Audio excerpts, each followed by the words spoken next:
Right, ladies and gents, welcome back to episode number 2 of the SG podcast. So before we get into today's podcast, I will quickly run through where you can find us. So we are live every single Sunday from around about 2 p.m. And that'll be live on twitch.tv/Stanno. So that's SSTANNO. So you can use that platform to ask me all the guest questions whilst the podcast is going on. And there will be a section where we do open up to the chat to allow them to ask Robbie some questions. We're also live on YouTube and Spotify as of Monday night at around about 6:30 p.m. And then if you aren't able to access any of them platforms, you can also find us on anchor.fm/the SG podcast. So today we have a fantastic guest, someone who in the grand scheme of things I've not really known too long, but I literally almost speak to you every single day. So it has been a madness, and this is the reason why I think a lot of people enjoy sort of streaming and content and stuff like that. But yeah, so today, guys, we've got RageyRobbie on the show. A link to all of his socials, so his Twitter, his Instagram, and his Twitch will be all in the description of the YouTube channel. And if you are watching on YouTube, make sure to hit that subscribe button. We're trying to get 1,000 subs before the end of the year, guys. So let's go for that. But Robbie, how you doing, bro? Yeah, I'm all good, bro. Yeah, I'm enjoying my weekend. You know what I mean? That's it, Monday comes around too quick. What about yourself? How you doing? I appreciate you having me on. Mate, it's no problem at all. Yeah, he does, mate. Weekends just like, I think it should be flipped, man. I think you should work 2 days a week and you should just have the rest of it off. Do you know what I mean? Still get paid the same. Yeah. Well, mate, if only a world where it would be like that, I'll be happy. Right then, so little icebreaker. So this is new. This wasn't in the podcast last week, but I thought it's a great way to sort of break the ice, get into the podcast a little bit. So I have got 3 topics in front of me. They're all labelled 1, 2, and 3. So this is way this is going to work is you're going to pick the topic. So you're going to pick 1, 2, or 3. I'm going to tell you what the topic is. Then you have to tell me what the first thing that comes to your mind is, and then we'll discuss that for a couple of minutes just to sort of break the ice, get into the podcast. So so pick 1, 2, or 3. 1, 2, or 3. Yeah. I'm going to go with 2. Okay, so this is actually perfect, mate. Like I was going to put these at a later part in the podcast, and obviously we'll probably pop up anyway when we get talking about yourself and whatever. But it's actually incredible. Thinking yesterday was Mental Health Awareness Day, and number 2 was actually mental health. Oh, let's go. First thing that comes to your mind about mental health? Stigma. All right. That is a key word. Is stigma. Is the fact that there's so much revolved around mental health. People just use it as a singular word, a singular term. As I'm suffering from mental health. Yeah. I feel this way because of mental health. But the fact is that there's so many different layers to mental health. You're not just feeling this way because of something that's happened that day. It can be things that have happened days before. It could be something that's happened that day. And there's a stigma about not wanting to talk about that, especially in males such as ourselves. I think it's the 18 to 25 category.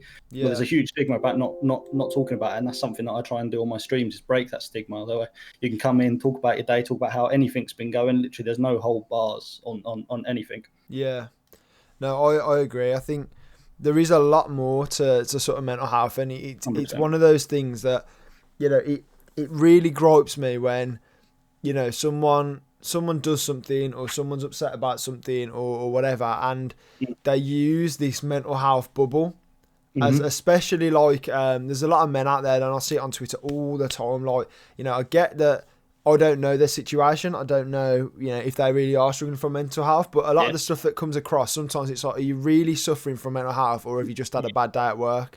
Yeah, and it's for a lot of people, it would be a get out of jail sort of excuse. Quick.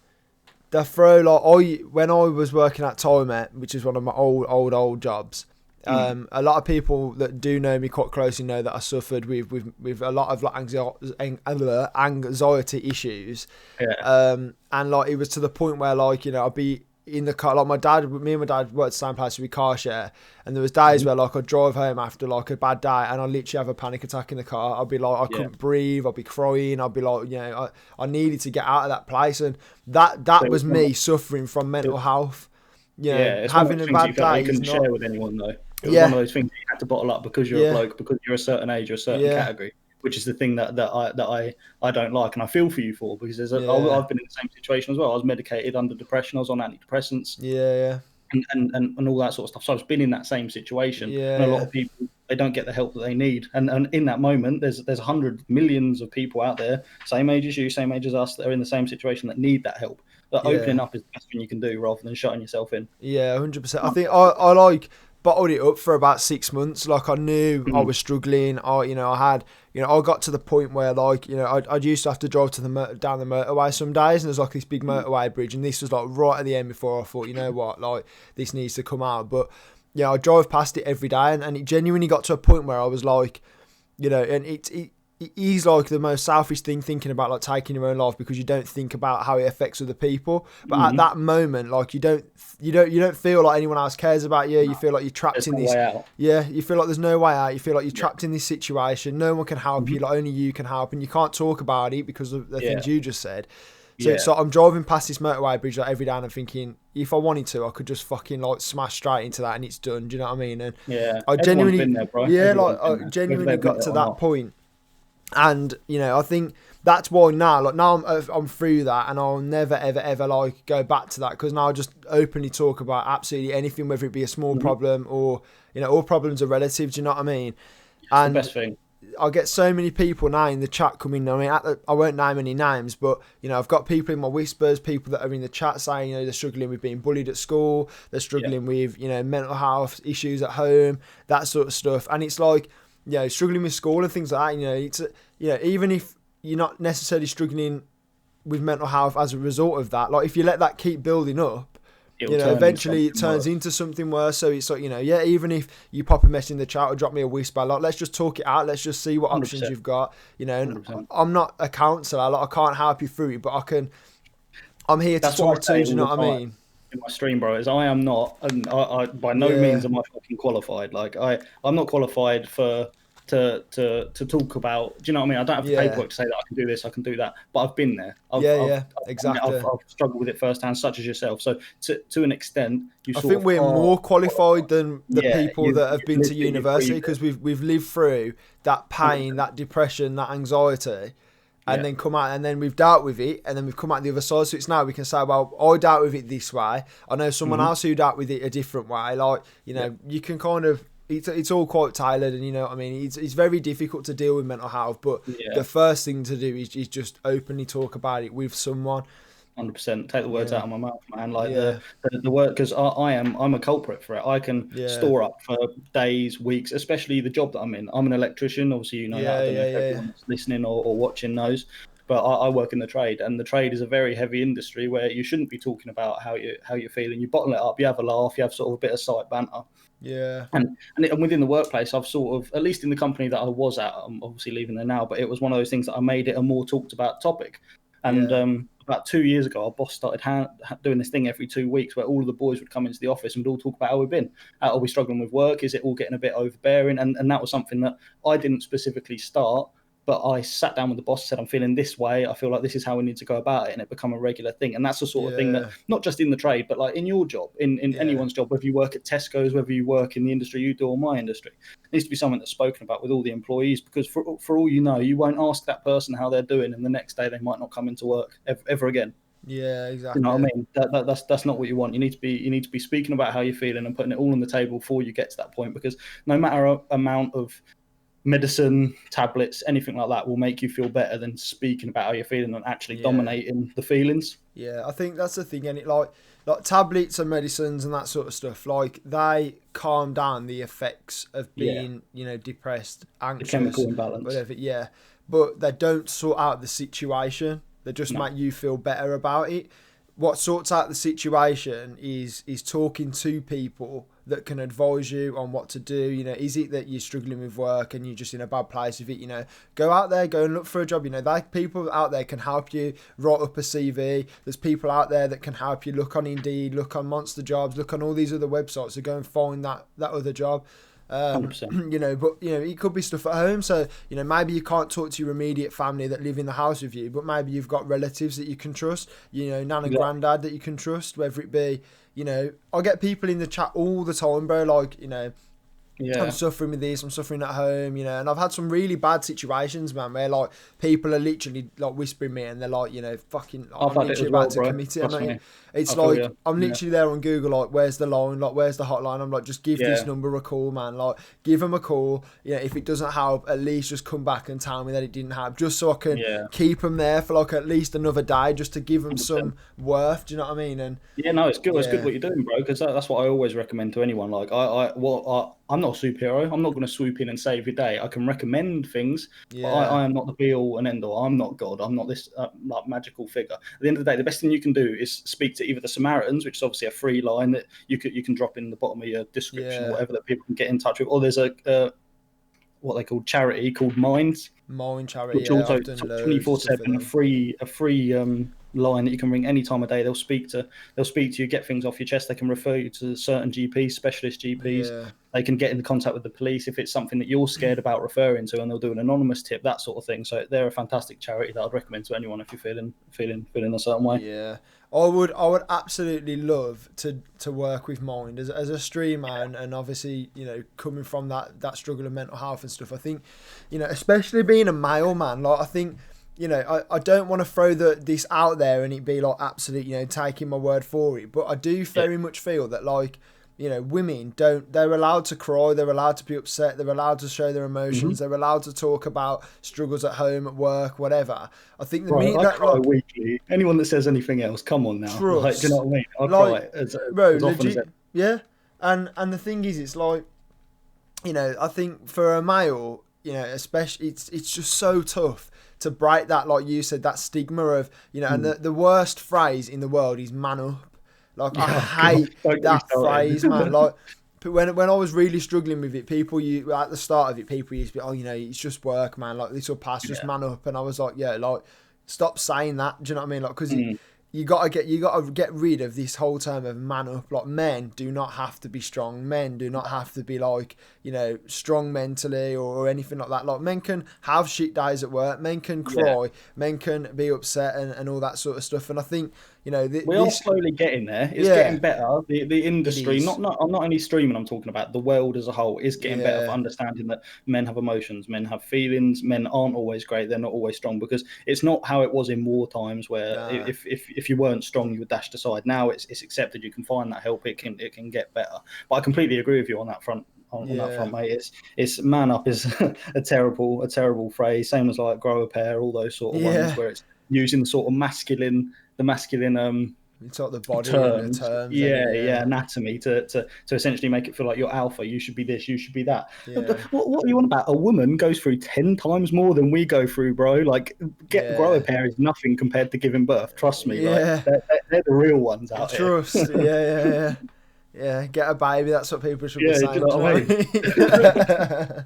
Okay, well, I think that was like, I mean, that was a perfect icebreaker, because I mean, it was something that I wanted to talk to you about anyway. Knowing that you know, recently you've kind of took some time out of streaming to sort of, I'm glad you brought it up. to sort out some stuff and things like that. And I thought, you know what, like, I thought, you know, Robbie being who you are, I know you wouldn't like worry about No. sort of talking about this and stuff like that. And I I'm always very say quickly it. going to stop the podcast and just thank Nerve Zen for the Twitch Prime. Let's go, bro. That's what I'm Let's talking go, my about. man. Let's We rate go. that. But yeah, so it was a good icebreaker, but let's 100%. throw it back to Mhm. what usually is the start of the show. So this is the new sort of layout that I'm going to be running. Yeah, no problem. So very similar to the COD Pod for those guys out there that watch that. I'm just basically stealing everything that we did over there. So this is going to be called Rewind Time. So Rewind Time is basically where I speak to the guest about, you know, how they got into streaming, you know, their life almost before streaming, and obviously gaming related, that sort of stuff. And then as we walk down sort of memory lane, we'll then start talking about the future content, and then obviously we'll get to Call of Duty and whatever towards the end of the show. So first question, obviously I know that you started streaming pretty much at the start of lockdown, was when you sort of committed to your setup and got everything ready to go. But before that, what sort of inspired you, or what was the games were you playing that made you think, I could stream this, I could get into that? See, it wasn't particularly anything that gave me that kick up the backside to say you need to start streaming, because I started to stream. I had the idea at the start of lockdown, but I wasn't as smart as everyone else to jump on it at the very beginning. I was about halfway through lockdown. I thought, you know what, I need to get on with this. But yeah, the main thing that got me into streaming was obviously playing video games. Played COD all the time. Played all the way through like Black Ops 4. It was one of my favourite ones. Me and my pals got pretty competitive. Nearly, obviously, Game, the place where you buy video games and that. Belong Arena. Me and the team that I was playing with nearly got picked up, but then three of the team left, and it all got messy. And it was at that point that they were my in real life friends. They were my friendship group, the people that I went to the pub with, spoke with. And when that happened, that's when we all fell out. To this day, like I'm talking to you boys. I ain't spoken to them ever since, bro. Like we don't speak. And when that happened, and I felt super isolated, I thought, you know what? Rather than going back into the COD community, which, as everybody knows, can be hella toxic, but we won't go into that. Most toxic community on gaming, 100%, bro, especially the competitive one. But yeah, no, it was when all of that fell apart. I decided, you know what, I'm pretty secluded. I'm on my own. Not many friends, and I'm happy to admit that in real life I don't have like a huge friendship group. I've got one or two that I keep super close. But it was since I didn't have anyone else to game with online, I was like, you know what, why don't I throw up a stream, get the bits together? I may as well do it, see how it goes. Yeah.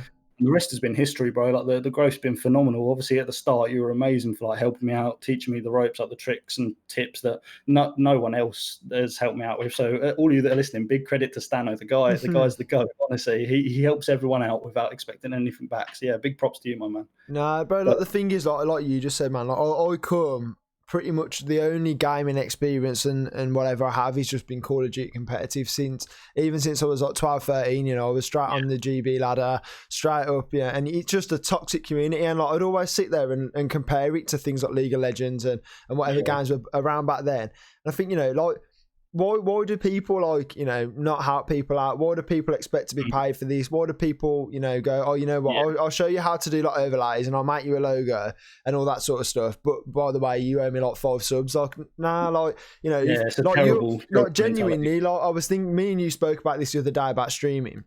I mean, we will get into this in a bit, but look, your average viewers currently is higher than mine. But I have more followers than you, and it's just one of them where it goes, ideally, I would rather have less followers but have more people in the chat, getting involved and stuff, and that for me just that makes me happy to see you doing well, because I know that I helped you sort of early days to get into it. So 100%. And no, you never forget those that help you out, bro. Do you know what I mean? I've always got your back. That goes for all the people that helped me out at the very beginning, and now even the ones that are still supporting, dude.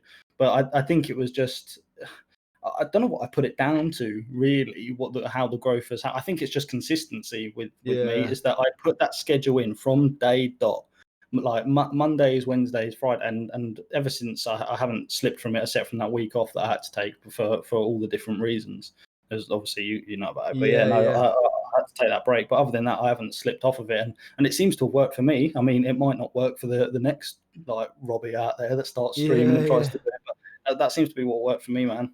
Yeah, no, I like that. I do think though, like with streaming, you see so many people like sitting here, like an example, I haven't done this, but I could sit here and go, fucking hell, Robbie's only been streaming 3 months. How's he like sitting on like 14, 15 average viewers, and like why haven't I got there yet? But the thing with streaming is like everyone's journey. I know that there's people out there that have said that about me, but that's a different topic. Like I know the names, and I ain't gonna help them. But this is what I mean though. Like, do you know what I mean? Like everyone's journey is different, and everyone's 100%. Journey, like could take. There's so many people out there that got affiliated within like a month of streaming. That took me 7 months because I was streaming in a very big category, where especially like trying to stream competitive games, it was very saturated. As soon as like a pro player goes live, that viewer base goes straight to them because they just want to watch the best content in that category.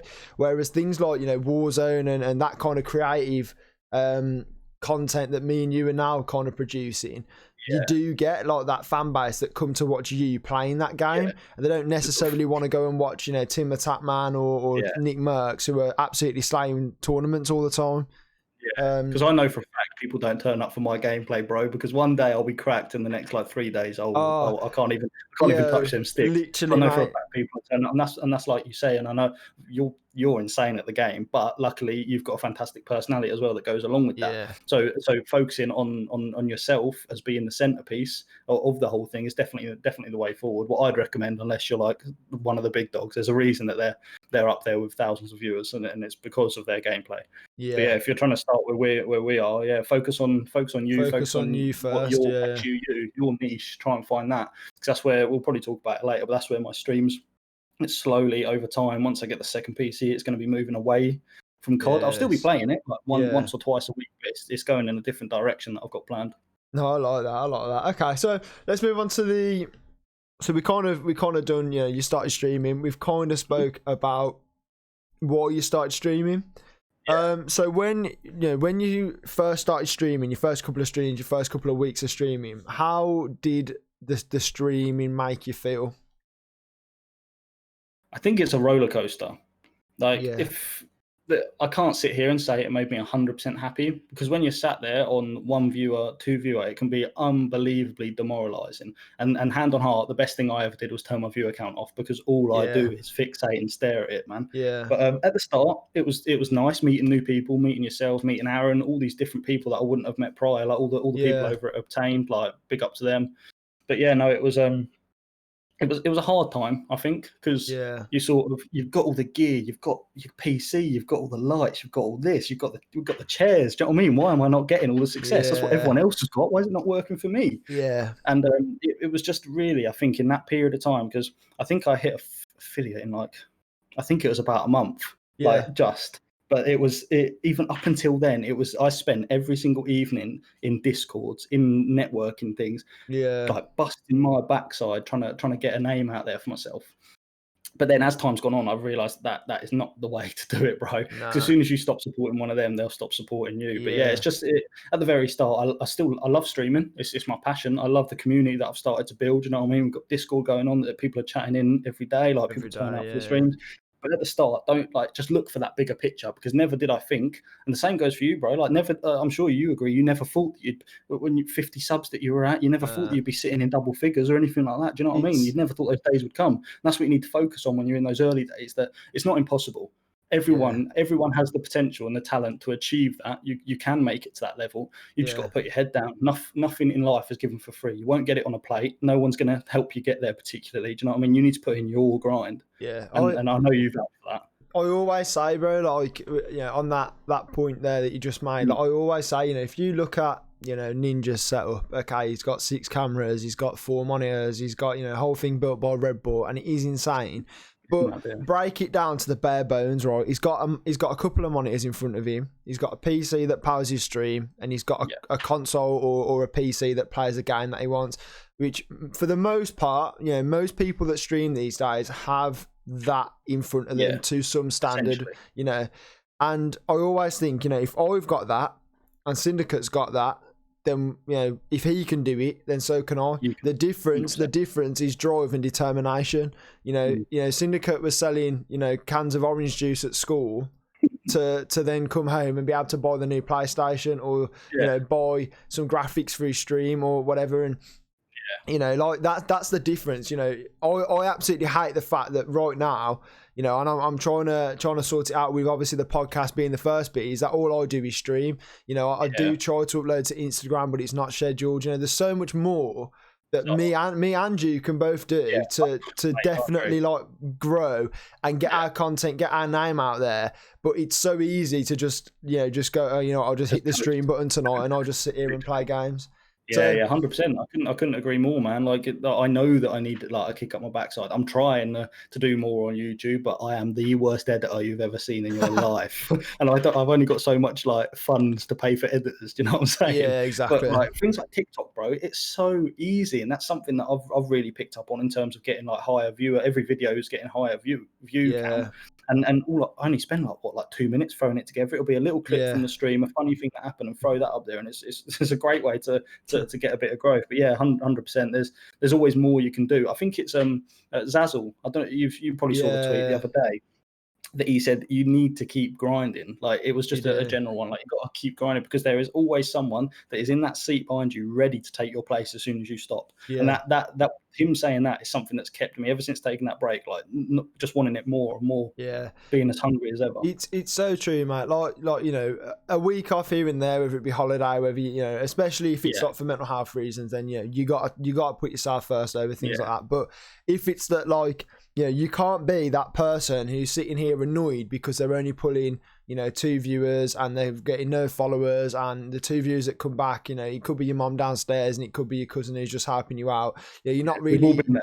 Yeah, no, we've all been there, but the difference is that, like, you can't be that person who's then moaning about their growth and stuff, and then taking, like, you know, and then streaming 2 days a week, and then the other 3 days you just sat on your bed, like, watching TV, and then you watching go in, like, watching other people's streams, and it's like, you know, you need to literally be like, right, this is how this is going to go. Like, you know, you got to jump on at 7:30 every night. You're going to have to stream till 11 or 12. When you get off at 12, you know, look back through your stream, or maybe the next day, look back through your stream before you go live. Did I get any clips? Can I get those clips out on Instagram, TikTok, Twitter? 100%. Yeah, is there a full game playing there that I could perhaps, you know, do a class setup, get onto YouTube? And that's the kind of the thing that, you know, I was listening to a podcast. I think it's the Happy Hour podcast that if you heard of Jack, mate, he's the guy that owns that. Yeah. So he had a Bazinga on. Now, when Bazinga was at college, he was uploading 3 times a day. So he'd wake up, he wouldn't go to bed till about 3 o'clock in the morning. He'd wake up at 7, go to college, come back from college, record 3 videos, and then go to bed again at like 3 o'clock and have all those videos scheduled to go live whilst he's at college. And he did that on repeat for about 4 months, and that's what got him to where he is now. Do you know what I mean? And that's the grind that it takes these days to get people to. Hate the term grind, bro, but I agree with it. I think that grind is pretty accurate. Like, people say that you need to be like, don't grind it out. You need to love what you're doing, and don't get me wrong. Like, we love what we're doing, but it's not easy. Like, if you ain't grinding, you ain't gonna make it. Nah, that's the fact of it. The thing is it's like, you know, you got to look at the people at the top of the game. For them, it's a business. For them, you know, when they buy, you know, a new microphone, they're going, yeah, is this really going to change, you know, the quality of my stream enough to, you know, bring more viewers in, bring me more money in? And that's, you know, you do have to look at that at some point in your streaming career and be like, you know, if I want to do this full time, I do need to monetize it. I do need to be able to support my family off it. So yeah, like, for the most part, we do enjoy it, but it's still a grind, because at the end of the day, one day it could become a job. So that is ultimately the goal. Anyone that says that, when they're at the sort of level that we are, where you're not like just starting out, but you're like at that intermediate tier, at any point it could be the breakthrough to pushing it forward. Of course you want it to go full time. Of course you want to make as much money as you can on it. And there's so many streamers I see out there that don't want to talk about their money, how much they've earned, and all that sort of stuff. But sometimes there's been streams where I've shown it on stream how much I earn, and be like, yo, this is where I'm at now. I'm going to need another X amount of subs every single month until I make it, so that the people that are watching it are aware on the journey that I'm on, how far away I am from making that. If they want to help me sustain that journey, that's down to them, but at least they can see how far there is still to go. Do you know what I mean? And pretty much. It is a grind. Like, you know, you can, no matter which way you look at it, you know, one day it could become your job. And, you know, when you wake up at, you know, 6 o'clock in the morning, you drive to, you know, a building site to go and, you know, do your electrics and stuff. That's a grind. Yeah, do you know what I mean? But still, that's the grind that you're having to put in at the moment to, you know, bring food and, you know, bring food home and put a roof over your family's head. So, you know, you would then just convert that into you now sitting at your desk, streaming, editing, and uploading to YouTube. That's also, you know, a grind as well. So that's kind of like, how do you know, we've divulged a lot there from the original question, which was how did you feel when you started streaming? But I think that kind of chat, you know, like I've always said, this show, there's going to be tailored questions that are going to start conversations off, and after that you just let it run. So the next question is, for you, in all your sort of streaming journey that you've had so far, what has been your best and favourite part about streaming? There's been so many different like sections, like best and favourite. Yeah. I think if I'm saying, if you want to, we can split this into 2 questions. So you can have your favourite thing about streaming, and then your best time whilst streaming. If so that helps. Best time was probably when, and this isn't like, it's not, this wasn't organic. This was over, I think it was 2 back-to-back raids. Right. I think it was when, you remember when on the Omen channel, I got that raid. Yeah. And then straight after that, I got the Zazzle raid. It was literally like 10 minutes after. And for ages, I've been looking on the stats thing. And there's a little section, if you're a streamer, you'll know. And it says when you get 50 viewers, you unlock this achievement. 50 viewers at one time. It says, everybody knows me now. Yeah. And I've been staring at that since I started. Like, yo, imagine if I broke that. And I get it wasn't organic. It wasn't like all of my viewers. Yeah. But that happened. And I came off stream that night. And it wasn't like it was a stream where it was like, oh, I've made loads of money. It's amazing. I sat there rolling in it. Yeah. It wasn't even about, it was about that. I was sat there like, yo, I peaked at like, I think it was like 80 or something like that. And I was like, I expected like 50 on that. And yeah, that was probably the best moment, because I came off stream, sat here for about an hour afterwards, like, yo, like, what the fuck just happened, bro? Honestly, when you get raided by, people that you look up to, people that you aspire to, people that are pulling big numbers. I got first day of the beta the other day, and I mean, it sucks the kind of way it happened, but I'm not going to sit here and say, oh, I didn't enjoy it, But Stallion raided me on, was it Friday night? It could have been, I think it was Friday night. And I never stream Friday nights, but, the missus was ill, so she was like, we won't see each other today. So I was like, right, I'll whip up a stream, extra stream for the week. Stally raids me because his internet's crashing, which sucks for him. But I'm now sitting there with like 140 people in my stream. My chat is flying, and like all my mates are like, how many views you got? How many views you got? How many views you got? And literally, because I have all my stuff turned off, so I can't see it, I'm like, bro, I don't even know. And like, because of the amount of followers that came in, I couldn't even see like the alert that came up for when he raided me. Like, it just flew.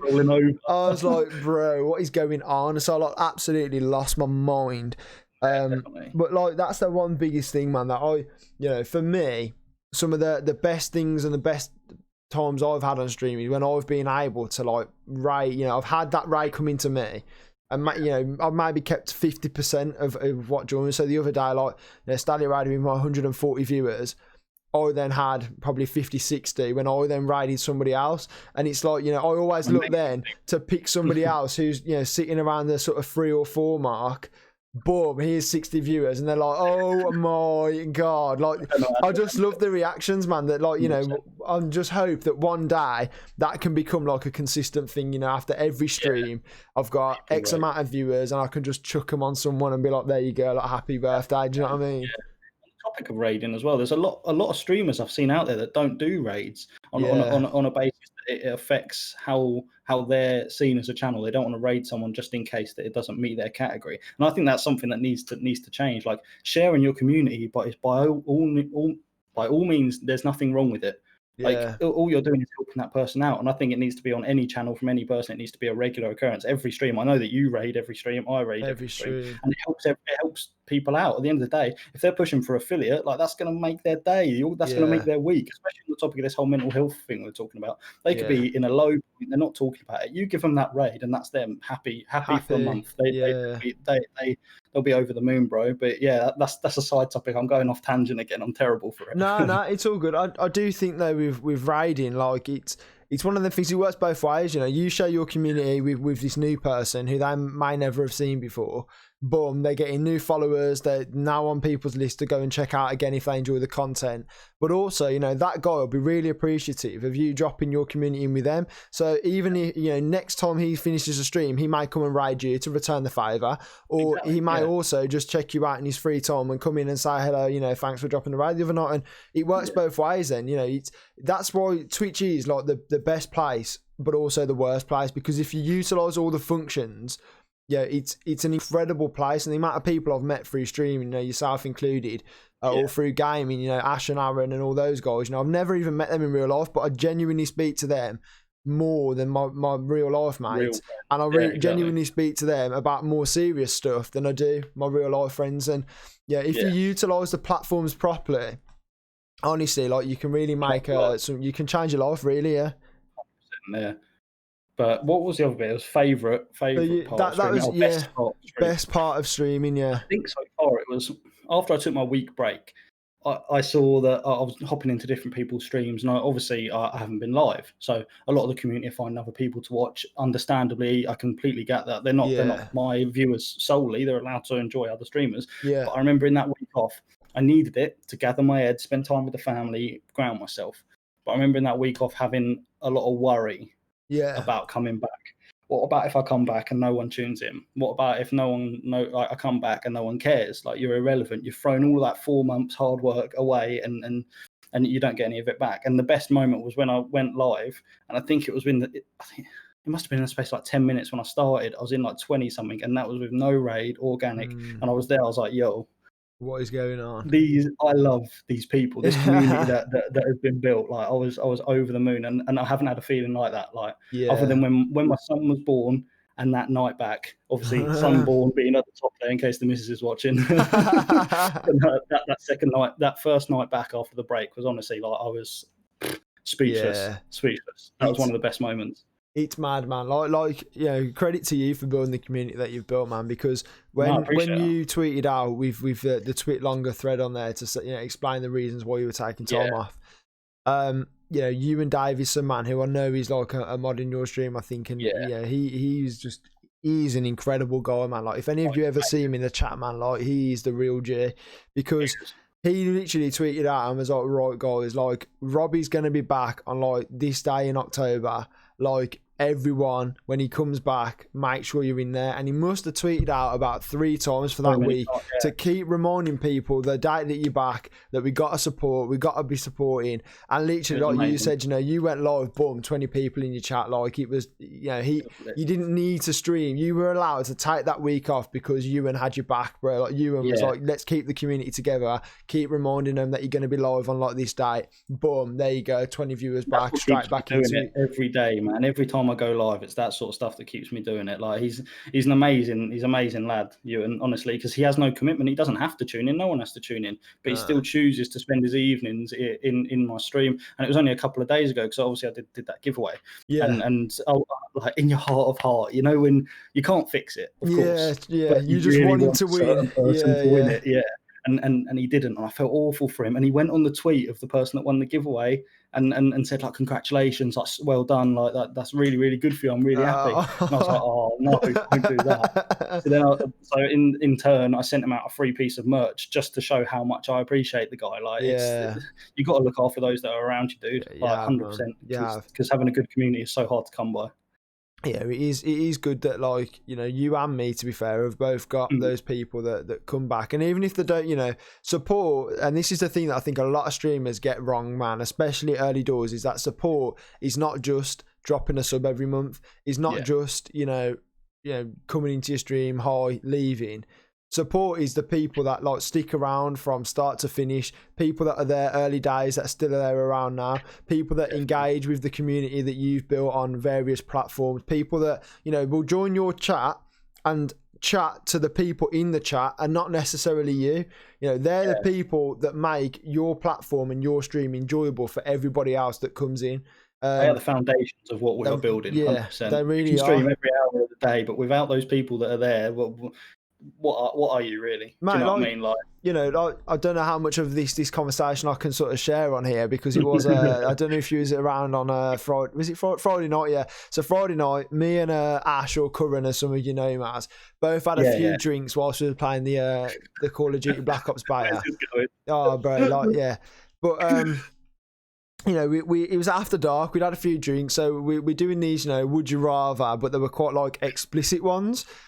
So I'm not, because it's going on YouTube, and I know that because it's going on YouTube, and I know there's a few kids that do watch my YouTube channel now, especially someone from work. Their son watches it. I can't necessarily talk about the conversation that we had, but yeah, it was after hours. It's past the watershed, and things happen. But the thing that I'm getting at is that the people in the chat were giving us these things to discuss on stream, and that's the kind of thing that makes streaming so much easier, so much better for everyone involved, and so much more entertaining, because everyone is engaged and involved in what's happening on stream. You've got something to work with at the end of the day. You can roll with the punches in that way. So it definitely makes life easier. 100%. Okay, right. this is my last question about streaming. Obviously, we'll end up talking about it a lot more. But for you, in your time in streaming, what has been the worst part about streaming? The worst part? Yeah. That's a good question, you know? Like, I thought I was going to come on here completely prepared for every question you threw at me. I wasn't expecting that. Wrong podcast, bro, not this one. The worst part. I can't even think what the worst part is. I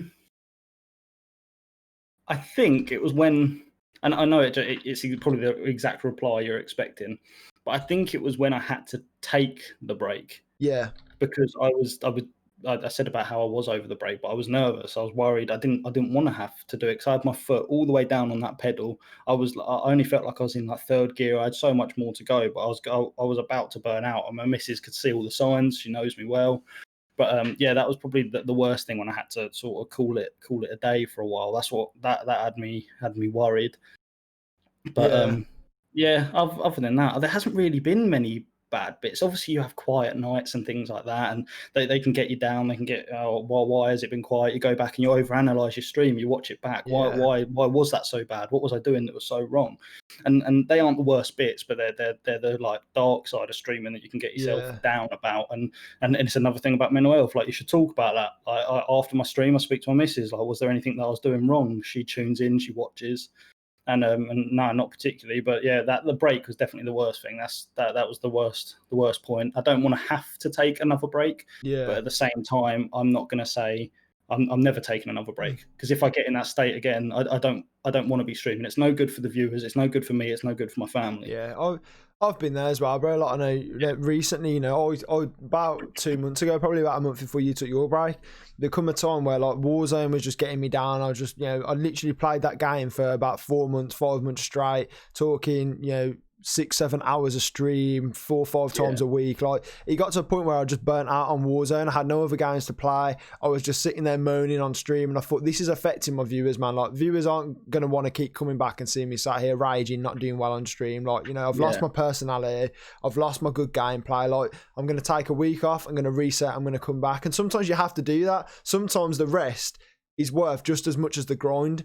And like, you just have to balance that. And for me, I think the worst thing for me, there's a couple of little things. So the first one that I absolutely hate and I can't stand is when other streamers come into your chat and say, hi, blah, blah, blah, blah, 2 seconds, they'll say, hi, first question. You're like, hi, how you doing? Yeah. And then they go, yeah, not bad. I'm just going to be live in 10 minutes.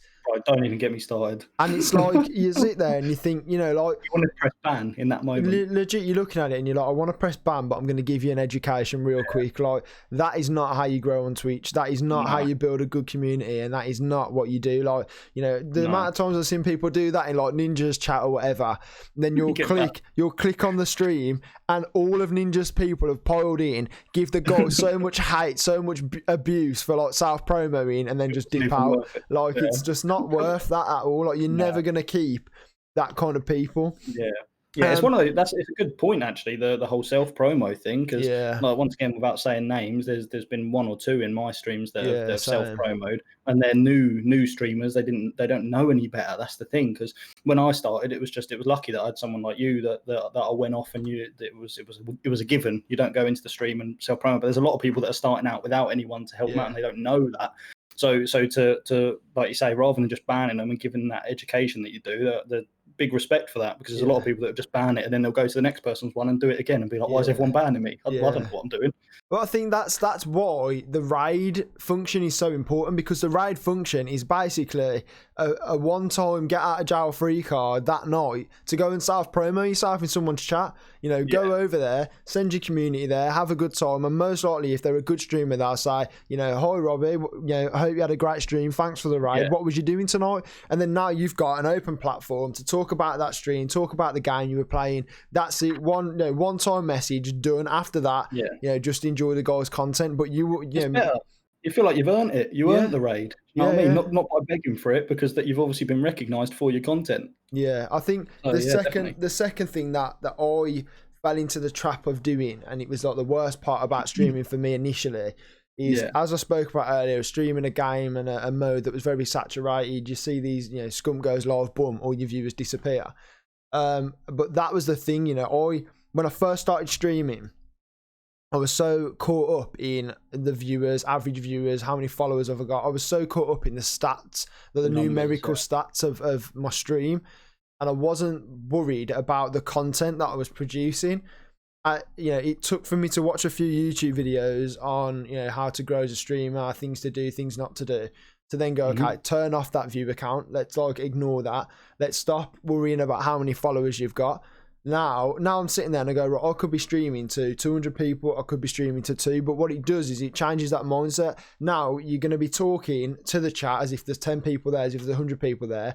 So then when somebody does come in, they're seeing that you're really interactive, you're really engaging, you're trying to get the chat involved, you're talking about what you're doing on screen, and then at that point they're going, okay, yeah, I can get down with this guy, I'm going to stick around here, here's your follow.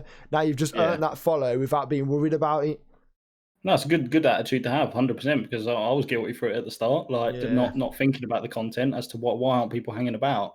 And ultimately, at the very beginning, I was boring as hell, and I'll admit that, because I wasn't making content that people wanted to engage. They didn't want to consume. They didn't want to digest any of it, because I was just sitting there playing my video game, moaning, why is no one here? And then as soon as you start doing what you're doing, that's when people do want to come back, 100%. Yeah, exactly. Right. We kind of walked down memory lane. We've kind of spoke about a little bit of the present stuff. Before we move into plans going forward, this is the time of the show. So we're about 45 minutes in. So this is the time of the show where we go to the Twitch chat to get any questions for me or you. So if anyone heard this now, get your questions in, and we'll start on the ones that are already in via the message that I'll just put in. So the first one, I believe, that came from Jonesy, so Twitch TV Jonesy. Do you feel like you need the best gear to make it? Is this a generic me or I take it's both of us? We'll both discuss it, but you go first. I feel at the start, no. At the start, especially people will understand you are just starting out. You've not got buckets of money. Yeah. You need to work with what you've got. Work with your personality. That's why people are tuning in. Like they're there for you. They're not there for it's nice that I've got light here. It's nice Stanno's got a much better gaming chair than me, but don't at me. Like at the end of the day, people are tuning in for you. As you progress as a streamer, and they've been watching you for a while. They've been watching you for a period of time. Ultimately, they're going to want to see some form of elevation in that content. Yeah. And whether that be your audio, which is something I'm trying to better at, looking at getting different gear for making my audio a little bit better, whether it be what they see on thing, a cleaner camera, better capture, different gameplay. Do you know what I mean? Like at the beginning, I'd say personally, it doesn't matter. Just get yourself a camera, a relatively reasonable camera. It only has to be 30 frames a second, 1080p, £30 Amazon job, so long as they can see you. Get a mic that they can hear you with, and something to capture your gameplay and something to stream from. Yeah, just keep it on a budget, and that's my opinion on it. Yeah, I do agree. I think on that exact same point, I think you don't need to have the best stuff straight away.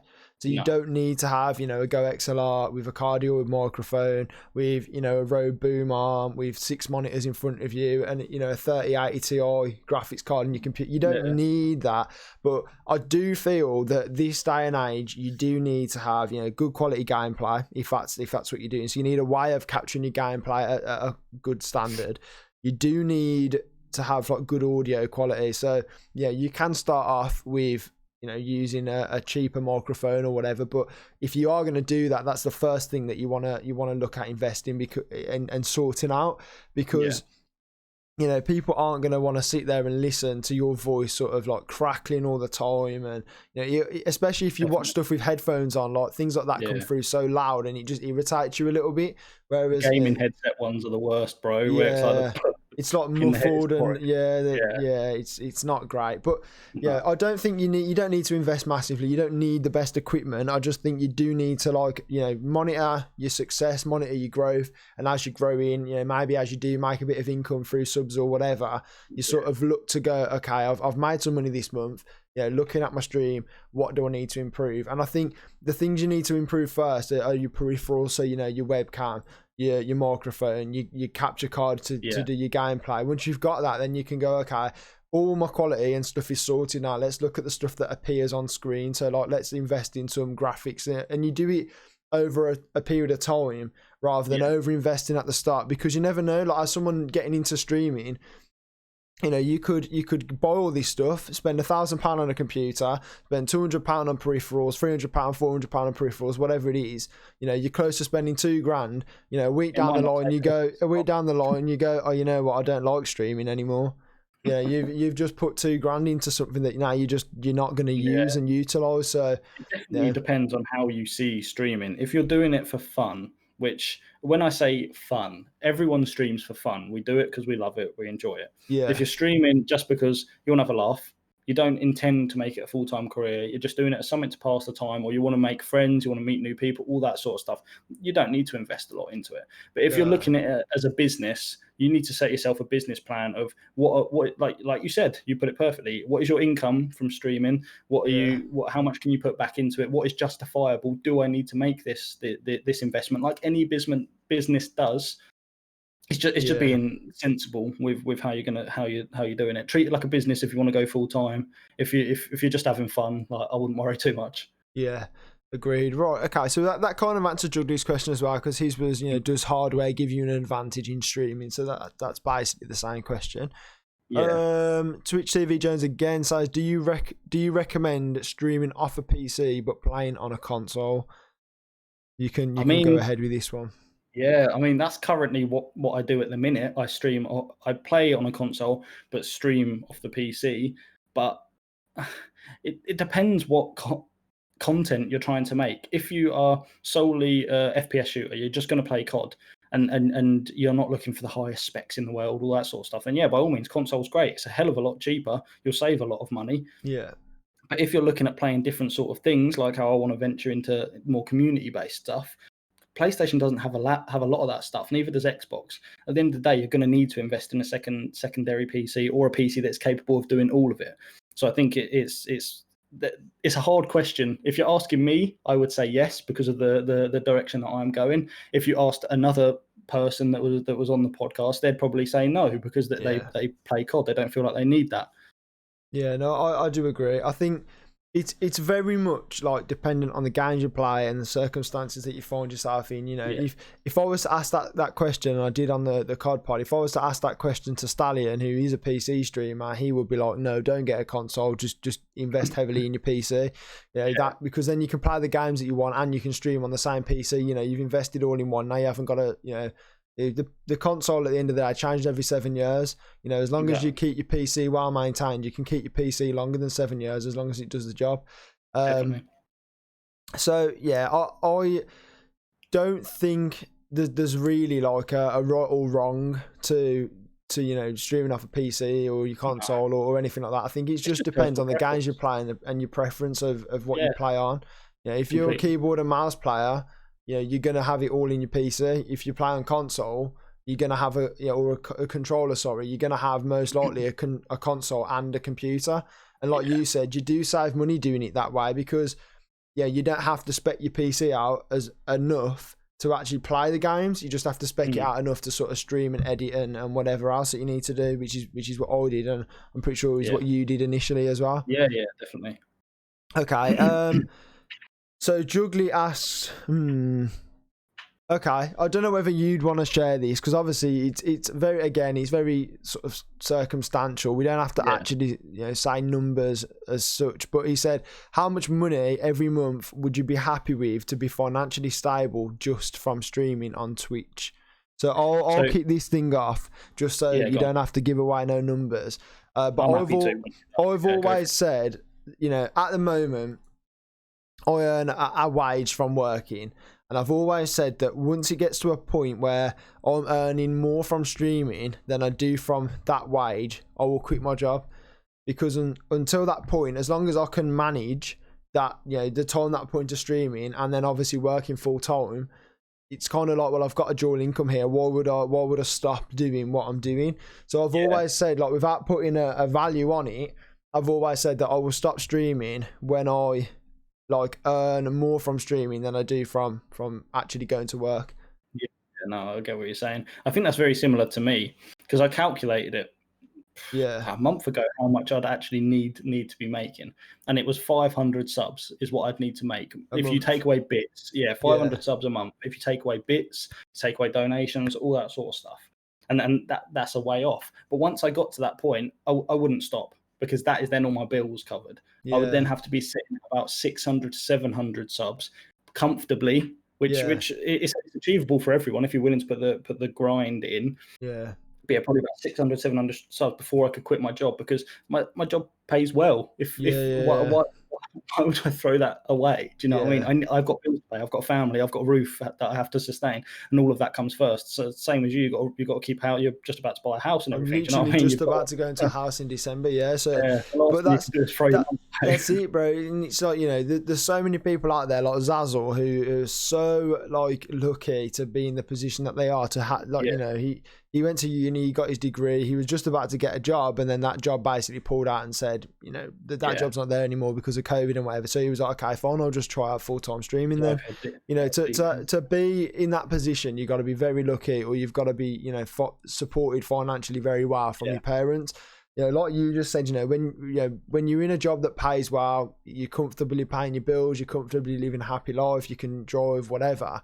You're not going to just truck that away to just like hope that the grind that you're putting in on Twitch and stuff is going to pay, because if you never know what he could do, but you would have to be very lucky to quit your job and then the next month go boom, there's 700 subs like that would be so rare for that to happen. And there's a few people that I know, well, I say a few, one particular person that has been streaming, I think about 5 months now, but they quit their job. The missus gave them the go ahead, quit their job. They had enough savings to justify it. He's got a year to make it in streaming, a year.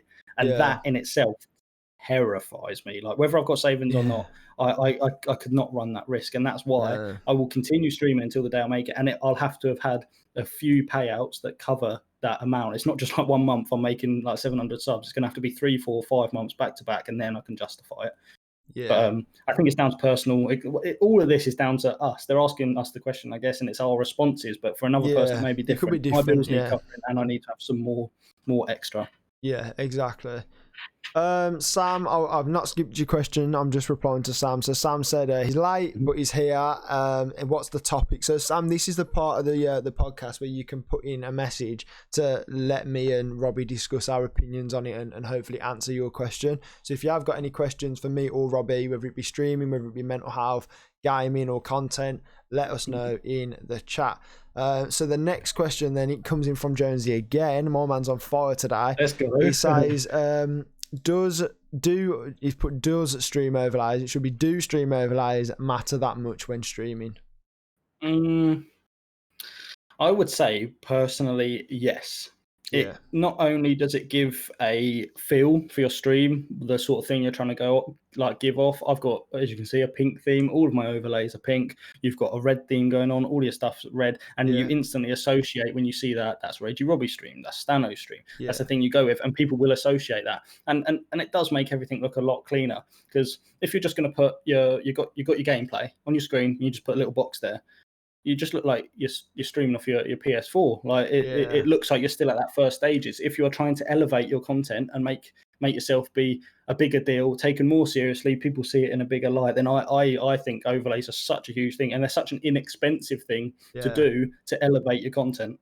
Yeah, I do agree. I think initially when you're starting off, maybe not. I wouldn't look at investing in it as one of the first things that you do. But I do think, as you go down the line, you realise that you want to take this more seriously. I think it all falls into the category of branding, and you need to make sure that you've got good branding that you can put across all your social media. So like you said, your stuff is pink. You've got your little cartoon character that's been drawn out as you as your logo. You see that, you go, oh shit, that's class. Oh, who's that? Oh, that's RageyRobbie. Now every time I see that, I realise that that's you, and you associate that to the content that you produce. And it's the same with me and the S and whatever. That's the business side of it. That's where you're trying to take it to the next level. Exactly, So that's the business side. So, overlays and stuff, though, they do make your stream look really professional. It allows you to show extra things to show that support back to the people that support you, like the follower, your recent follower, your recent sub, your sub count, so people can, see how many subs you're on, see that growth like you spoke about earlier, see that journey that you're on. And then you can also add things like, the sub train or the follower train that, again, is another thing for people in that stream or that community to engage with and interact with and see how high they can get that sub train or, it gives them more reason to want to, and if you want to take it as a business full-time career sort of thing, it gives them more reason to want to invest in you as a person because they feel like they're getting a reward. Like if I give the sub, I love to see that my name's come up on that stream. Like for example, even in like a huge name. So if I went on like, I don't know, Ninja's stream, like you said, and I saw my name come up on there, it's like, yo, like I was on Ninja's stream to an extent. And that's essentially what it is. You just want to be a part of what they're creating. Yeah. So I feel it does have. It's not necessary. It's not 100% necessary, but it will do you favors. It will make everything look a lot better. People will take it a little bit more seriously, is what I think. Yeah, that's it. It just separates you doing it from, on Twitch now, especially since the sort of current gen console came out. There is a lot of people that just stream from their console, and they almost they could be very good streamers, but for those that have invested in all the stuff that we have, they do very much like cloud the waters a little bit and make it difficult for us to be seen. So having things like overlays, having things like webcams, having things like good quality gameplay, transition scenes, all that sort of stuff. It separates you from them as being like a more professional stream, a more engaging stream. And so, 100%. I don't think they matter too much, especially early days, but I do think if you're looking to, go to that step where you're now doing it full time, you're now monetizing it, I think you do need to, you need to get that professionalism. You need to get 100%. That overlay out there. What you were saying about the PlayStation, like the PS4, like they're like blowing the waters and all of that. Twitch has such a big spectrum of casual, the big dogs that are up there, Tim the Tatmans and whatever, and the whole middle ground. And if you scroll through Twitch, you will see a lot of PlayStation players and you will see a lot of high quality content people. And those overlays, when people are scrolling, they see that cleanness, they see that professionalism, and that is what is going to differentiate you in that whole spectrum. Yeah. Okay. Well, Ewan's in the chat. Man like Ewan. Ewan. He said Daddy Rob and Julie, the farming queen. Gal like Julie. She's coming in and saying Robbie is just naturally good at streaming, and that is the one thing that I do give you a lot of credit for. Streaming is not easy. A lot of people out there, especially gamers, are like what me and Ash spoke about this on Friday, and this was not the explicit chat, so I can't talk about this. But we were saying that most gamers are introverts, people that sit there in the room, don't want to talk to anybody, don't want to go out, don't have many friends. That they play these sort of solo games where they're literally just them and a screen, and they're happy to go.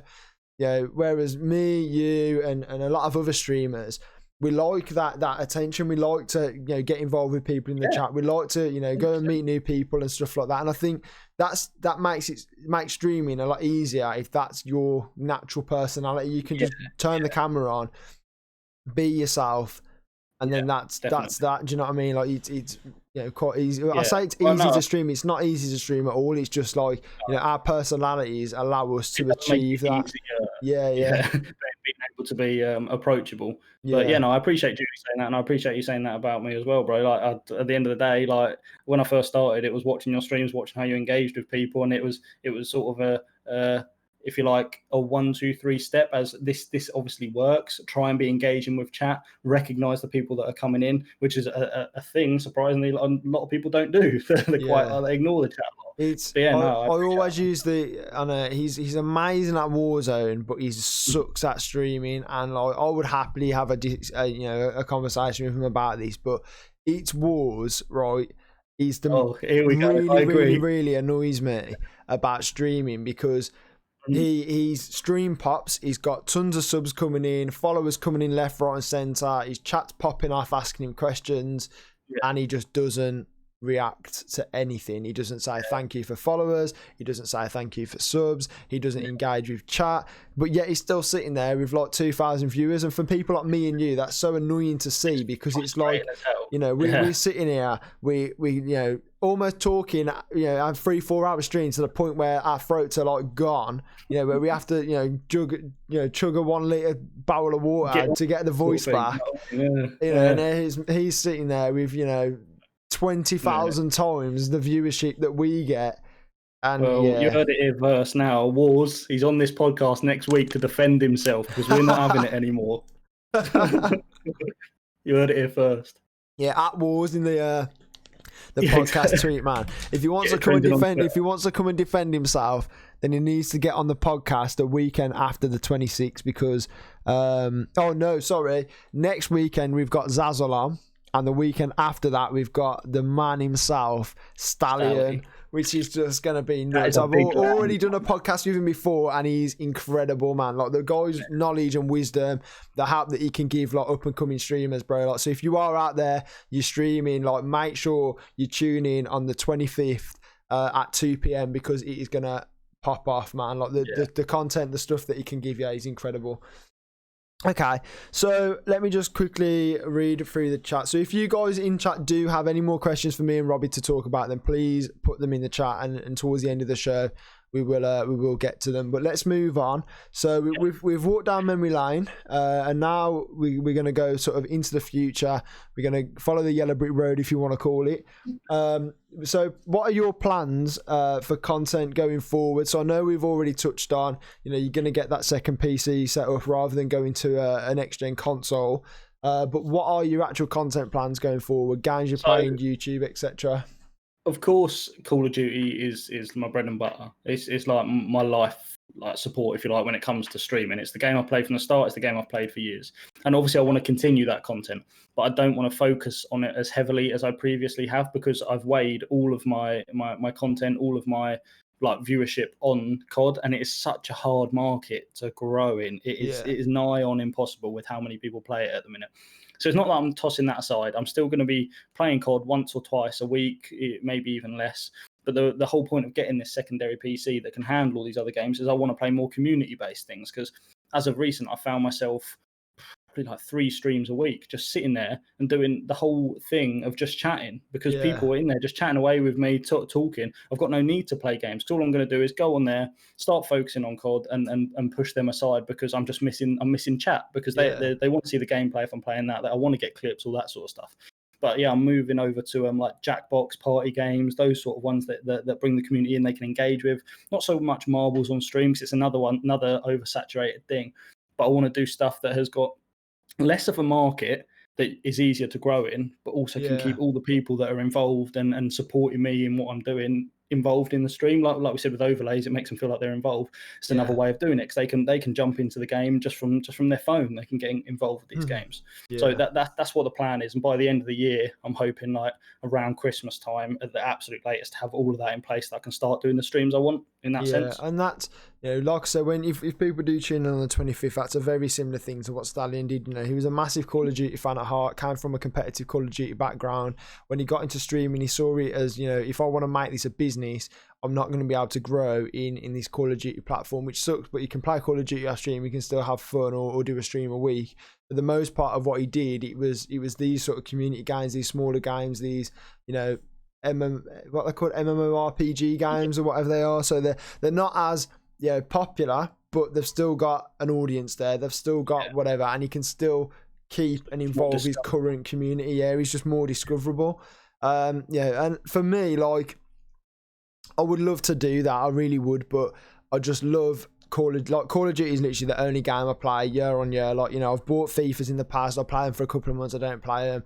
I've brought other things like Destiny and all these other games that are amazing games. But I always find myself, as soon as I click that stream button, it's Call of Duty that I want to play.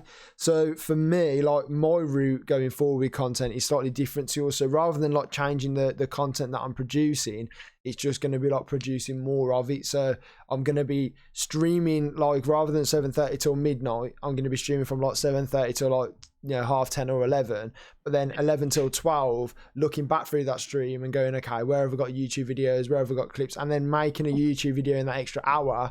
So I'm uploading on YouTube, I'm attacking the Twitch market with the usual streams, and then also getting the clips that I do now out. So I'm going to be trialing that for a few months. I'm looking forward to seeing it, dude, because you got so much talent when it comes to YouTube. Like, some of the videos I've seen on there compete with some of the biggest names up there, the way that it's edited and that. So I'm looking forward to seeing it. honestly. Yeah, the thing is, like I always say, man, with YouTube, like I've never been on a course to edit. I've never done editing at work. Like the way that I edit videos is only self-taught. It's having that creative mindset, looking at a video, looking at something and going, okay, I want to put like this in here, or I want to add a meme in here, or I want to it's having that and then going onto YouTube and just literally going like how to add a meme into a YouTube video, and then once you watch it once and you do it once, then you kind of remember then the next time, and the more times that you do it, the easier. Now I'm not even watching, like, when I do my thumbnails for YouTube, I used to watch like a tutorial on YouTube and almost copy it, just add in my stuff. Now I don't even need to watch that video anymore because I already know like the kind of the overlays that I put in, the text that I put in, and it is, and that's the thing, the more that you do something, the easier it becomes. So, anyone out there that's scared of making YouTube videos, or I think that the quality is not good, like just do it. Like literally, like my first YouTube videos were awful, like very minimal editing. The audio quality in them was absolutely terrible. Like now, when I do that, like because I've learned from those mistakes that I've made, I've learned from not watching videos back. I'm going, okay, this video, this is what you need to do. So it's definitely definitely something that people need to look into. Yeah, definitely. Okay, we're moving on then. So next one is Cold War. So obviously both of us played the alpha. You've managed to get a couple of games in on the beta today or yesterday. What are your current thoughts? I think that I can tell already that there's going to be the skill gap's going to be bigger. It'll be how Black Ops 4 was, where you were either up there competing, playing league play, dominating the leagues, or you were all the way down there. You were really struggling. I can get that vibe already because when I was playing, it was everyone just sat in the corners because they simply didn't have the gun skill to take on long range fights. And if it continues that way, the skill gap will definitely get wider. But the movement felt clean. Once again, I loved Black Ops 4. The way that played, and it feels so similar to that. It's nothing like Modern Warfare personally, I feel like. But I'm looking forward to it. Really. It seems like a good game. There's only so much we can know from now. It's still only a beta. There'll still be loads of things they change. The whole field of view thing. Yeah, I was just about to come on to this.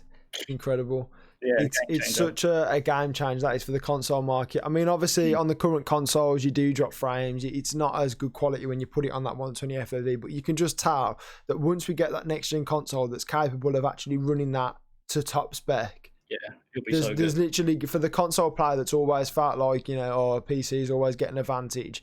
They're going to get, the fact that they can swipe on you, but you get aim assist. Apart from that, there's no difference anymore. Like, you can see exactly the same screen as them. And I think that's such a big thing for gaming, especially Call of Duty going forward. He's getting rid of that advantage that allows PC players to see more on one screen. It'll be a huge selling point for the next gen consoles. Obviously, it wasn't their decision to do that on COD. They've just released their consoles, but for Treyarch to do that and increase that's going to make the sales go up even more. Because the people like me, if I wasn't doing the thing where I'm expanding out to do more community games and I was just sticking with COD, it would be an absolute no-brainer to go to next gen. Because you're now getting all the capabilities that they have. Yet, of course, you just can't get to the max frames per second that they can and that. But what difference is that when you're getting all these different benefits? Exactly. No, I do think that's a big thing. I think also that I'm, like you said, we can't really talk about too much. And the thing is with alpha and beta is like you're going to play the game just to enjoy the game.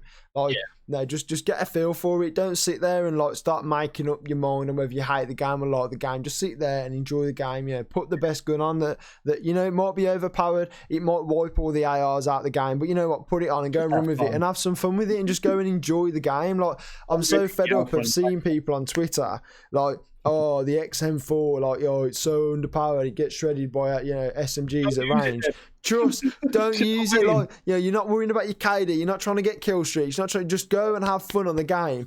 Put that SMG on, go and rip an XM4 at range because that guy's having a great time. Do you know what I mean? Exactly. But the alpha and the beta, there's already such a big difference. Like, they feel like completely different games. They're different games. They don't play the same. So if you take that same leap over to the main game, it'll probably be a completely different game. So if you're not enjoying the beta, don't get down about it. like you said, have a bit of fun and just wait until the game comes out. And I'm sure you'll have a great time, because then you can do a bit of Warzone or something if that's what you're into. Yeah, exactly. Right. Wait, what did I put on here? Okay, so yeah, what obviously we haven't had the full game yet. We don't know if things like prestiges are going to be available. I heard a podcast that Ty tagged me in the other day where David Vonderhaar basically leaked ranked play, but he did it in a very political way. So rather than being like, don't worry about it, we us at Treyarch got you covered, there's a ranked play, it was almost like he was like, we do love the competitive side of the Call of Duty fans. He was like, we all, as a Treyarch company, we've always provided like something in game for that hardcore competitive fan to go and utilize. And he was like, and that's all I'm gonna say. So like basically he's saying like, don't worry, we've got you covered at Treyarch. If you're a hardcore competitive fan, we're gonna give you something to look at. So as long as it's not a CDR playlist, they've won. Like it's 100%. Done deal. Well, I was going to say that it's been a while now. It's been a good couple of years since a good competitive system has been put in. Because obviously CDL playlist is all well and good, but like you don't get any benefit for it. It's just with rules, pretty much. But on Black Ops 4, the league play aspect was all well and good, but you'd get that gold like emblem when you got to the top of the leaderboard. And what else can you get? Do you know what I mean? You can get your master, your little purple thing, and then much beyond that, there's nothing else. There was no true like tiering system. So I'm hoping in Cold War that's what even Black Ops 2 for me had the best rank play system. Those Call of Duty fans that have played the franchise for that long will know what happened in the Black Ops 2 beta and stuff, but sorry, not in the Black Ops 2 rank play. And I think that was the best one ever. But I think Treyarch said that when you got to those higher tiers, those masters and those diamonds, people struggled to find a game. They were sitting there for 20 minutes waiting for enough master rank players to search, which is why they did the league play system in Black Ops 4, so that people never struggled to get a game. It was always a game. But I think World War II had a very similar thing. They had the tier system, they had the bronze all the way through to like master, and every time you reached a new level, you got stuff for your character. So you got like a helmet that was like gold or bronze or platinum or diamond, and stuff World like that. War II did a good job of it. 100%. And surely, if they're able to copy and paste, Warzone from last year into this year, surely they can just copy and paste the rank play from World War II or Black Ops 2 into this year. That we're not asking them to tweak anything. We're not asking them to. We just want what was there, 10 years ago. Just put it here now. That they happily do that with maps when you get a remastered map and there's no difference. Well, we ask for a lot of things in the COD community, and it doesn't seem to happen. They'll get rid of stupid things. Just give them a new emblem, a new gun. Let's take away prestiges. When did anyone in the Call of Duty scene ever ask for prestiges to be removed? Like but we won't nerf the Origin for ages. But we'll get rid of C4s. You can only throw them like half a foot in front of you. But that, to be fair, like it is a completely different, like gaming house and studio and stuff. So Treyarch, in all credit to them, they are the best like studio out of all the companies that have made Call of Duties. They do genuinely listen to the community, and if there is something in the game that's overpowered, that's pissing people off, usually within a few days there's an update and that's fixed. They are quite good with that. They're quite responsive. Whereas I feel like this year, and I mean, obviously we can talk about this in a sec, but I feel like they've just brought out a new Battle Season Pass a couple weeks ago or a week ago. Yeah. On there, it's got the AS Val and there's a new marksman rifle. Both, if you use them in Warzone, are unbelievably overpowered. The sniper has no bullet drop. You can just dink people in one shot. The AS Val has like 30 bullets max with like the magazine, but you literally need like 3 to kill someone from full plates. Like it's mad how overpowered this gun is, and it's almost like they do it on purpose to promote how good it is to get more people to buy the battle pass, and because of that they don't want to nerf it after. It's almost deliberately done so that it's like a marketing thing. They know what they're doing. Okay, well, unless anybody else in the chat has got any questions for me and Robbie to talk about. I mean, we've gone, and usually these last about an hour. Believe it or not, we've been talking for an hour and 20 minutes. So we've we've had a great chat today, and to be fair, we've had to talk about a lot. You know, we spoke about mental health at the start of the show. So you know, anybody that is tuning in now or tuned in late, this will be live on my YouTube channel tomorrow night from 6:30 p.m. So if you did miss anything, you can go and check it out there. So we spoke about mental health, both of our kind of struggles with that, how we overcome it, how we help our chats with dealing with things like that.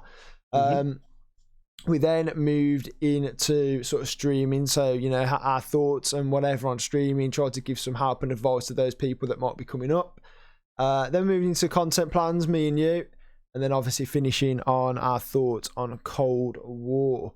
So unless you've got anything that you wanna talk about, if you've got any big streams coming up, any tournaments coming up, anything like that, that could be the podcast done.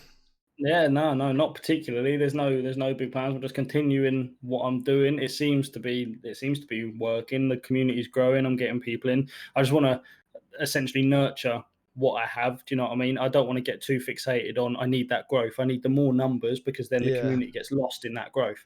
I want to nurture what I have, and then as the little like dribs and drabs, like another new viewer comes in every stream, and the next person, I'll nurture that until I'm eventually nurturing a much bigger community, and that's essentially how I want to do it going forward. So no plans as such. Potentially subathons in the future, but once again, they're a thing that I really need to sit down and plan what benefits will be in it for all the people that are going to sub, all that sort of stuff. So yeah, I'm looking forward to the future though. What about yourself? I mean, for me going forward, I mean, pretty much more of the same, like you just said, you know, continue with what I'm doing, you know, building the community. I'm going to start, you know, utilising my Discord a lot more. I know that's the one thing that you do, which I think does really help with your audience retention. So, you know, people coming back and getting your viewers up and stuff. I think, you know, I have a lot of my viewers use my Discord, but because I don't put anything in there, I don't interact or engage with them in there. I think, you know, it's very easy to forget that actually, you know, that is there, and we can all talk in there, and so the whole community's together off stream. Like it's such a free tool that you can use without even having to really do anything. As long as you put something in there a day, a lot of the time they'll sort of do it themselves. They'll talk about it. So yeah, definitely I'd recommend it to anyone, and yourself. Yeah, so I definitely need to do work on my Discord, working on the community and stuff. But I think, really just moving forward, like you just said, you know, I have got in my head and on paper a planned subathon for the release day of Call of Duty Black Ops, but with everything that's going on with the house and stuff, like, I literally don't have a date yet on when that could happen. So we're kind of aiming towards, like, you know, third week of December, maybe just before Christmas. But yeah, as I said to George this morning when we were talking about dates, I said third week of December literally gives us, you know, less than a week to get in for Christmas, and gives the current people that live there less than a week to get out and be settled somewhere else for Christmas. I was like, whereas if you go second week, at least you got 2 weeks before Christmas, and that's kind of like, you know, you're going to be in, you're going to be settled, you're going to be busy, but at the end of the day, you are moving house, so, you know, you should be open and enjoying that process. So yeah, definitely. It's just a lot of stuff, man. Like, I mean, you know, like I said, just mentioning the house, you know, if I end up in the house at any point in the next couple of weeks, you know, you can expect more YouTube content and less streams straight off the bat, because I'll be setting up the house. But the videos that you're going to be getting are like house tours, setup tours, you know, renovation videos. Like, you know, it's going to be the content it's a whole other market of people that I can address with it. But I know that you guys, in the way that I'll produce the content, will enjoy, you know, seeing the house, seeing this journey. And I'm also planning a video as well, you know, sit down with the missus to talk about, you know, because she's amazing with her money and what she's done to save up over a few years, whereas I was awful with my money for like 4 years, and then in the last 9 months, like, literally missed out on multiple nights out, you know, not been to like KFC, you know, not had any takeaways, anything. Literally cut back all my money, so literally it was either bills or saving, and that was it. Like, I didn't spend anything anywhere. And yeah, it's meant that like a lot of people have been like, oh, Stanno's tight-fisted, you know, he never subs to me, like I always give him subs and stuff, but like, it's been I've needed to do it to allow me to move out in December. Once I moved out in December, you know, I'll get that little bit of spending back then, and I can invest in my stream. I can invest in, you know, people like you and whatever. I can drop the subs in here. I can gift some subs. I can, you know. But at the end of the day, real life comes first, bro. Like that's a fact. If it was between me gifting some subs or donating or bits or anything, or putting food on my family's plate, you already know what one of those two it's going to be. Do you know what I mean? Like real life always comes first, and you need to get your house. And any good community, all your viewer base, all of that, we all understand it. We get that. Like and if they don't understand it, you're better off without them. Yeah, literally. Matter of fact. Yeah, literally. I mean, to be fair, the podcast is done, but I do just want to address something that Sam's just put in the chat. So he just said that his missus is being made redundant due to COVID. Yeah, and I was literally in that position, Sam, in March. So in March, I got a call to say, you know, we're terminating your contract end of July. July came around, boom, that was me done. Now, you know, the thing that I did, which was really, really, really tough, but from the minute that I knew I was getting made redundant, updating my CV straight away. And then every single day I went onto Indeed, I went onto LinkedIn Jobs, I went on all these places every single day and checked. And then, you know, even if it's agencies, like if it's an agency, there'll be a number on there. So like call the person up, explain your situation, talk to them about your experiences, and then send them your CV. That way then they've got a personality behind a CV that they can talk to when they pass it on to an employer. So, you know, I hope that advice helps, you know, your missus and yourself sort out your situation there. But if you do need any help, or you just want to come and talk to someone about how I dealt with going through that, then drop me a message on Twitch, on Twitter, anywhere, and I can try and help you with that. So anyway, ladies and gents, thank you for listening to today's podcast. Thank you for watching and tuning in for those guys on Twitter and on Twitch and on YouTube. So to all of you guys out there, Robbie, appreciate you coming on. No problem, mate. Thank you for having me on. I've enjoyed it. It's been good having a good catch up. It only happens every now and again, trying to catch each other. So no, it's been good. I appreciate it. No worries. And guys, we'll see you in the next one.